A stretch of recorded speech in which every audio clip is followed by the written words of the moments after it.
Hi, I'm Judge Penny Wolfgang. With Mother's Day coming, we will meet a noted Western New York author with the perfect book for sons and their mothers.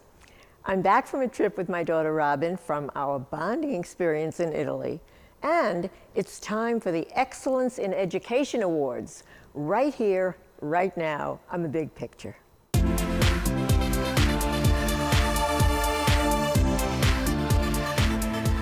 Hello everyone and welcome to the program.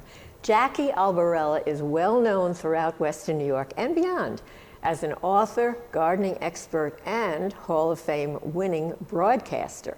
Jackie describes herself as a storyteller.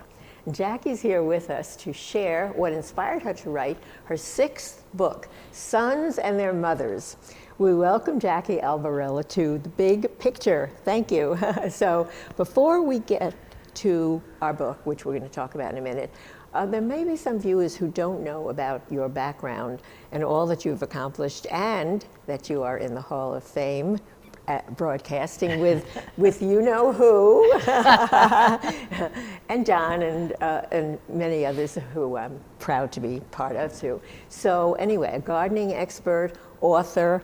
How do you do all that, and explain like all the different things that you do?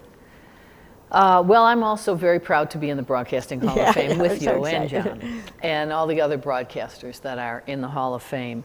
I've been fortunate that I've been able to do a lot of different things. I've had a media production company for many years, and that really enabled me to produce videos for clients and documentaries. And then, you know, one year I said, gee, I have this production company and I love gardening, why am I not doing a gardening show?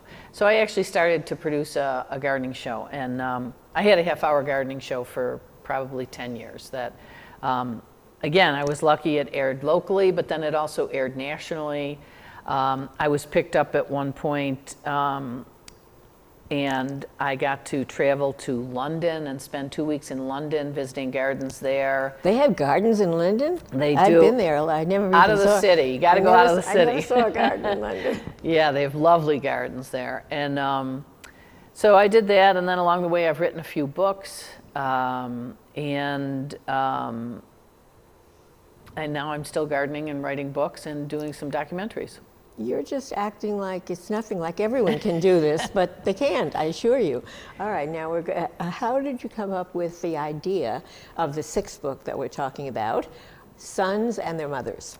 Yep, so I had written a book about influential Buffalo women. And it was a collection of stories about women that were doing different things in the community for different charitable organizations. And I was at a luncheon where the book was being kicked off, and there was maybe 250, 300 women there. And Scott Beeler from the West Her Auto Group, great philanthropist, great friend of the community, sponsored that book. So he got up to talk about the women that influenced his life. And he started to talk about his mother. And when he talked about his mother, he talked about how his mother was soft-spoken and kind. And he said, and one of the things that his mother taught he and his brother was to respect everyone. No matter who they were, you should have respect for everyone. And he talked about how she used to invite the mailman in for a cup of coffee on cold days. And as I was looking around the room and listening to him talk about his mother, there were all these women that started taking tissues out of their purse and wiping their eyes and sniffling. Definitely. And so I said, well, you know, there must be something to this. So I decided to find men and have them tell me about their relationships with their mothers. So that's how it started. And that's how it started. But then that's really hard, the next steps to determine, which you did, where the diverse group of men come from, every walk of life, every profession, every race, creed, and color. I mean, it's amazing. I started out with friends. So I started out with a couple people that I knew, and I got their story. And then, you know, as you start to work on a project like this, you talk about it to people, and then someone will say, well, you know, you should interview so-and-so because he has a great story.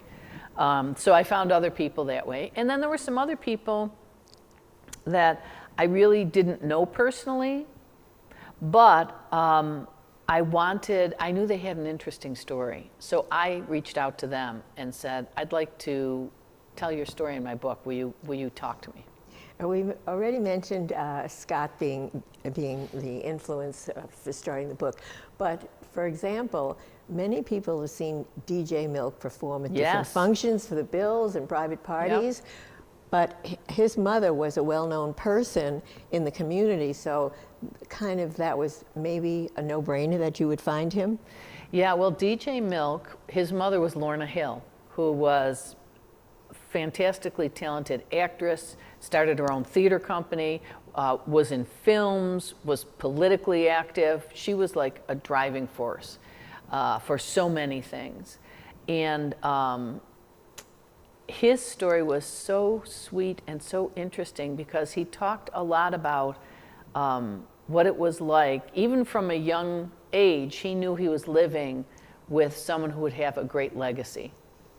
And it's true, and she does have a great legacy. Right. And not just in the Black community, but the theater world, the whole theater world knows Lorna Hill. Yeah, she mentored. And Ujima. Yep, she mentored so many people. She gave so many people their start. And you know, even while she was building and starting Ujima, she also taught in the Buffalo Public Schools. She taught at the Academy for Performing Arts. So she was also influencing young actors and actresses before they were even leaving high school. So now we mention Ken Manning, who is one of my oldest friends and one of the most well-known, respected attorneys in the community, in politics, and a community leader. I wouldn't have thought of him. How did you come up with him?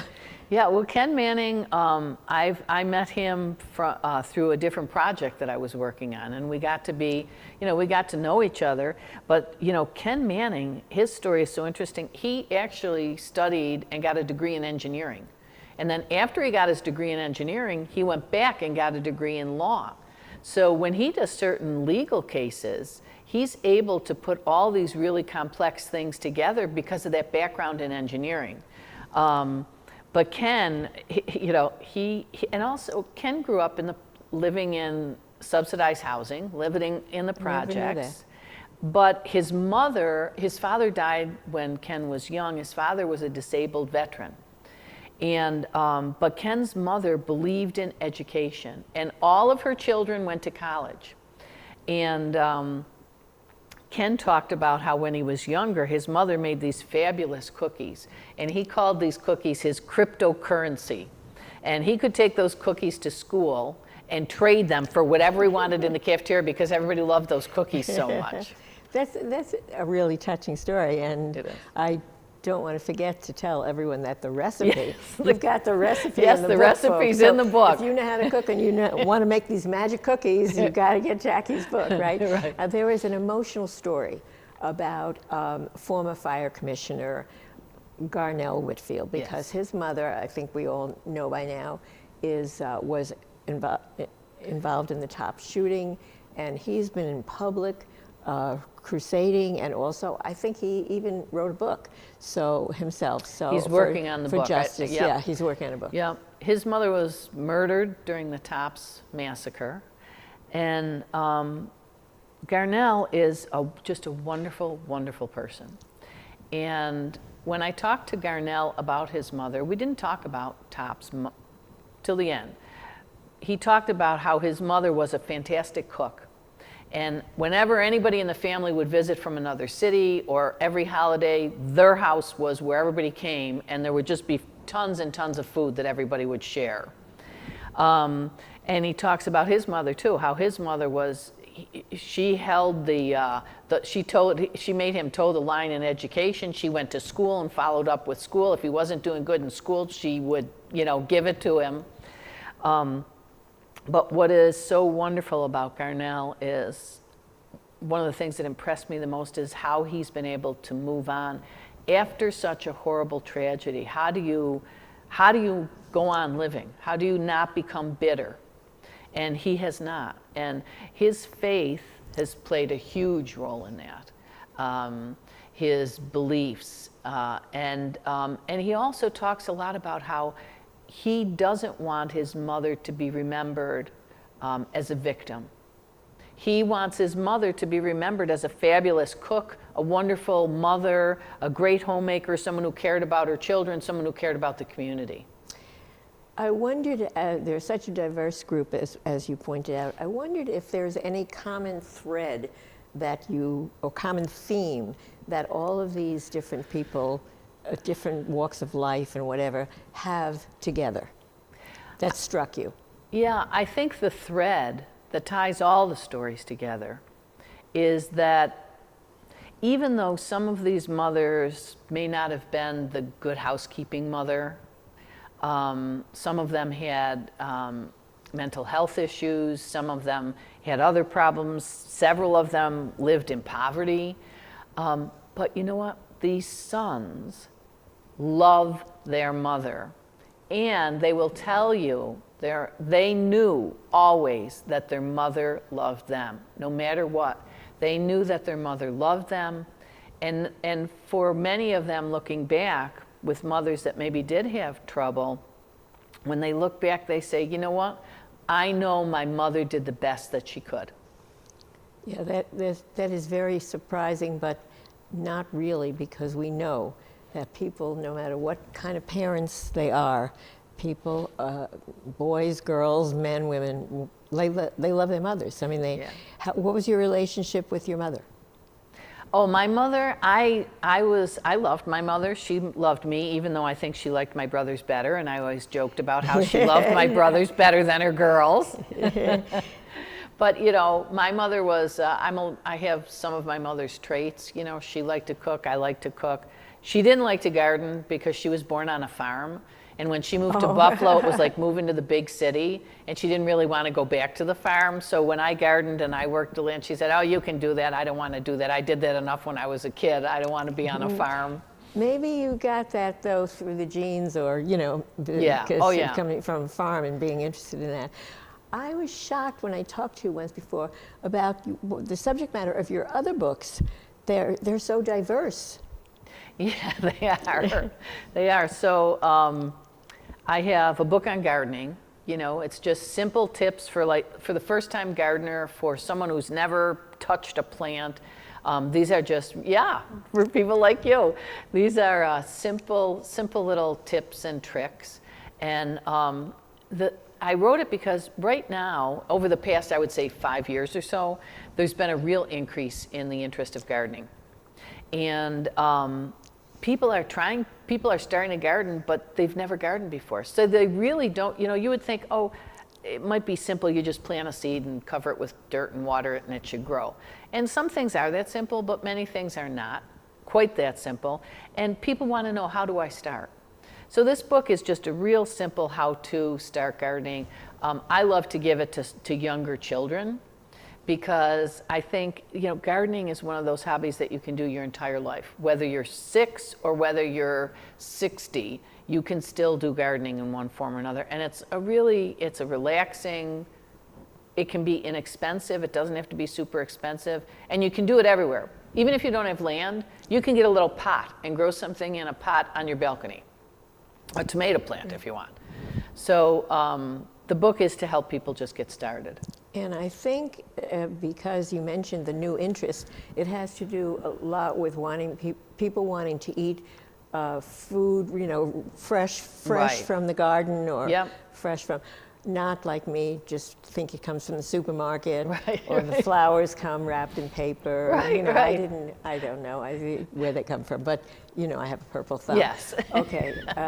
But you know, for kids too, I mean, there are children who live in, you know, in the suburbs as well as the city, and they really don't know That's right. where carrots come from. That's right. And when you pull a carrot, because carrots grow underground, so when you're in a garden and you pull this, you know, you pull this carrot and it's coming out, and it's a carrot, and you wipe it off and you can eat it, it's like, Exactly. holy mackerel, that's a carrot? That's really also rewarding, I know, to grow something and then not to eat it or see it Right. bloom, or, you know. Yeah, and again, for children, it gives them something that they have to do.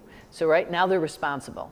You're going to need to water it. You're going to need to, make sure it's getting enough water. It's not in too hot a sun. And then you've got to nurture it. It teaches them a little bit of nurturing. And then they get rewarded at the end. Yeah, there's something at the end to eat or look at or whatever. Yeah. Where can we get all of your books? Because I know, as we said, there's 6 of them, and there's the new one. Where do they find them? All of them are online at my website. So it's www.JackieAlbarella, JackieAlbarella.com. This sounds like a song. Yeah, it does. I think you've had to do that. You've had to do that a few times, right? Yeah. Before to tell the website. Yeah. But also, are they locally somewhere? Yes. A person could walk in Yeah, and buy you them. go to the Bookworm in East Aurora. It's a gorgeous little bookstore there. Talking Leaves, maybe? Talking Leaves on Elmwood. Dog Ears Books in South Buffalo over by Mercy Hospital. So there's also a couple bookstores you can get them at. Yeah, because some people, we're trying to encourage people to buy locally, to shop locally. And it's always fun to go grow in these, plants locally. It's always fun to go into these local bookstores anyway, because you go in there and you'll find other things that just catch your eye that you didn't know about. Yeah. More interesting stories. And your other books are so interesting. So Jackie Albarella, gardening expert, Hall of Fame broadcaster, author of Sons and Their Mothers, along with other books. Thank you so much. It was great talking to you on The Big Picture. We will be right back.